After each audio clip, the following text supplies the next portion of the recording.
আওয়ামী যে লুটপাটের বাজেট প্রথমে তাদের উচিত ছিল, আমি মনে করি এই লুটপাটের বাজেটকে তারা বাস্তবায়ন করা প্রেক্ষাপট কিন্তু বাংলাদেশে বর্তমানে নাই।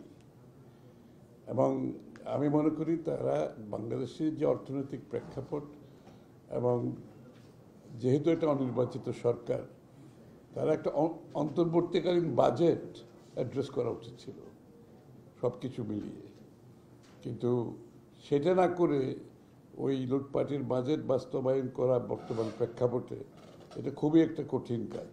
বাংলাদেশের এই অর্থনীতি যে জায়গায় এসে দাঁড়িয়েছে, আমাদের ডেট জিডিপিটা একটা খারাপ অবস্থায় আছে। আপনি এটার রিপেমেন্ট যখন শুরু হচ্ছে এবং শুরু হয়েছে, এটা ক্রমান্বয়ে আনলেস আরও খারাপের দিকে যাবে, আনলেস পরবর্তী নির্বাচিত সরকার অর্থনীতিকে একটা নতুনভাবে ঢেলে সাজাতে হবে এটাকে বর্তমান প্রেক্ষাপট থেকে বের হওয়ার জন্য। তো সেই জায়গাটায় আমাদেরকে আসতে হবে। তবে ইন্টেরিয়াম সরকারের পক্ষে আমি মনে করি তারা ইন্টেরিয়াম সরকার হিসেবে এটা অ্যাড্রেস করতে হলে তারা একটা রেগুলার বিজনেস অ্যাজ ইউজুয়াল বাজেটকে নিয়ে সেটা তারা করতে পারবে না, তাদেরকে নতুনভাবে অ্যাড্রেস করা দরকার।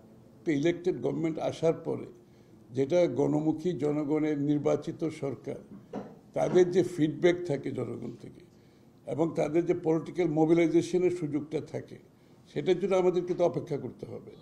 এই জন্য আমি বারবার বলছি, এই পুরো জিনিসটা একটা ইন্টেরিয়ামভাবে তাদেরকে অ্যাড্রেস করা উচিত ছিল।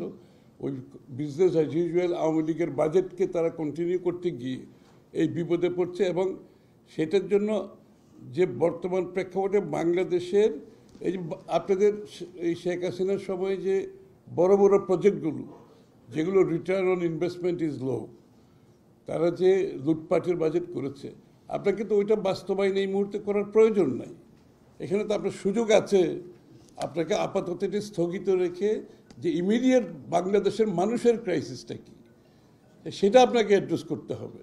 আপনি যদি এখন ওই বাজেট বাস্তবায়ন করতে গিয়ে বাংলাদেশের মানুষের উপর করের চাপ দেন, ভিআইটির চাপ দেন, সেটা তো কোনো গভর্নমেন্টের ইকোনমিক ম্যানেজমেন্টের মধ্যে পড়ে বলে আমি মনে করি না। অন্তত আপনি ইকোনমিক ম্যানেজমেন্ট এটা না যে আপনার টাকার দরকার, আপনি এনবিআরকে বলবেন আর এনবিআর কর বসাই দিল, ভিএটি বসাই দিল, কর বসাই দিল। This is the easiest option, but this is not how economic management. এইভাবে হবে না। আপনার বর্তমান ইকোনমিক ম্যানেজমেন্টের যে পার্সপেক্টিভ, সেটা আপনাকে বুঝে সেভাবে ডিসিশন নিতে হবে।